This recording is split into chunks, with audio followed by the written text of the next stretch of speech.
The evening shimmered with elegance, the kind that made insecurities crawl out from every corner of the room.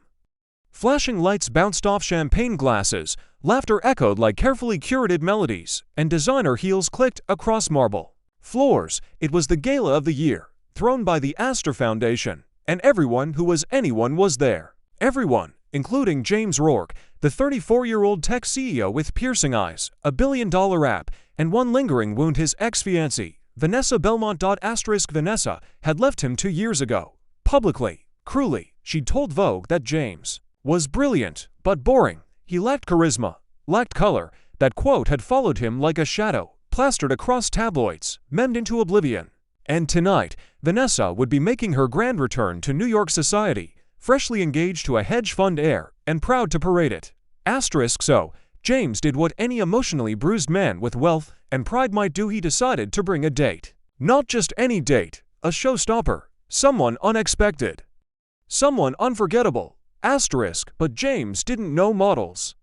He didn't want an actress, no agencies, no transactions. He wanted real, but with fire. And that's when fate, bored and amused, stepped in. Her name was Leela Hart, 26, freelance muralist. Former foster kid, barista by morning, painter by passion. James met her on a cold Tuesday in a cafe that smelled of cinnamon and forgotten dreams. She spilled his coffee, apologized with eyes like wild violets, and then, just before vanishing behind the counter, muttered something that stopped him in his tracks. Sometimes I think the world only sees the frame, never the picture. She didn't know who he was. He liked that. He came back the next day, and the next. Conversation started in stolen seconds: art, loss, hope, silence. Her stories were carved with truth, raw and unpolished. One day, without thinking too hard, James asked her, "Would you like to go to a gala with me?" She laughed, thinking he was joking, but when she saw his eyes weren't smiling, she blinked. "Are you asking me to play pretend?" Yes, he said honestly. "Just for one night." She paused, then whispered, "Only if I can wear red." The night of the gala arrived. James wore his tailored midnight tux, all sharp angles and soft smirks, but it was Leela who stole the breath of the room. She didn't just wear red.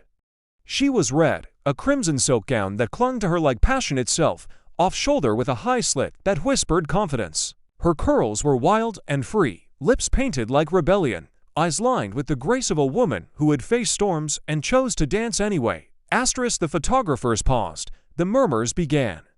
People leaned in to ask, "Who is she?" James offered no explanations. He only held her hand like she was the only real thing in a room of mirrors. Vanessa arrived an hour later, perfect in pearl white, trailing to photographers and a fiancé who smiled too hard. She spotted James across the room and strolled over, curiosity laced in every step. "James," she cooed, eyes narrowing. "So glad you could make it." He smiled politely.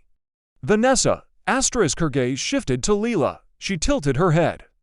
"And you are?" Leela extended her hand, firm, unapologetic. "Leela Hart." "Are you an actress?" Vanessa asked, the venom behind her gloss barely hidden. Leela smiled gently. "No, just someone who knows how to make the most of borrowed time." Vanessa blinked. For the first time in years, she had no comeback. As the night unfolded, it became clear that Leela wasn't just decoration. She was oxygen. She laughed from her belly. She listened with her soul. She quoted Maya Angelou and challenged venture capitalists with questions they weren't prepared for. When the silent auction for children's mental health came up, Leela stood and spoke without a script, sharing her story growing up in the system, how art saved her life, and how every child deserved a brush and a blank wall. There was no sound when she finished. Just the quiet thump of hearts being rearranged. Donations doubled that night.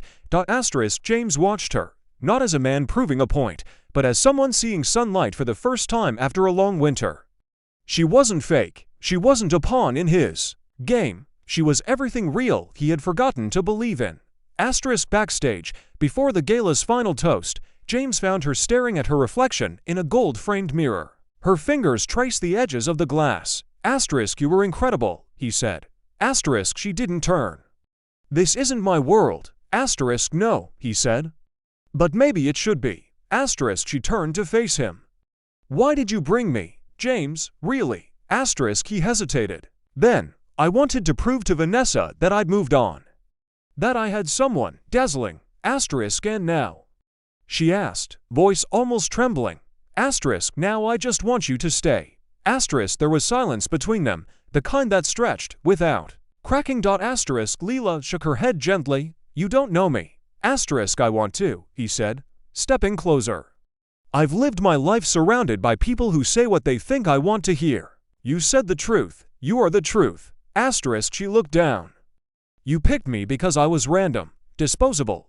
Asterisk, I picked you because when I looked at you, I didn't feel disposable. Asterisk, tears welled up in her eyes, not because she was sad, but because someone saw her, not just as the frame, but the painting within. Asterisk, weeks passed after the gala. Tabloids buzzed with curiosity. Mysterious gala girl steals the show. Designers wanted her. Influencers followed her. But Leela, true to her roots, painted more than she posed. She stayed in her studio apartment, drank black tea, and left her phone on silent. Asterisk, until one day, James showed up again. No suit, just jeans, a white tee, and paint on his hands. He held up a canvas. On it was her, laughing, alive. Asterisk, I'm not asking for a night, he said. I'm asking for the next chapter. Asterisk, Leela stepped forward, heart thudding. Only if I can still wear red. Asterisk, he smiled. I wouldn't want you any other way. Asterisk, and just like that, two people from worlds apart began writing a story, not based on revenge or appearances, but something far more dangerous and rare truth. Asterisk, because sometimes, when you bring someone in to play pretend, you end up discovering everything real you've been missing all along. And when the world watches, shocked that the random girl outshines the ex, maybe it's not because she tried to. Maybe it's because, for the first time, someone walked in with nothing to prove and everything to give.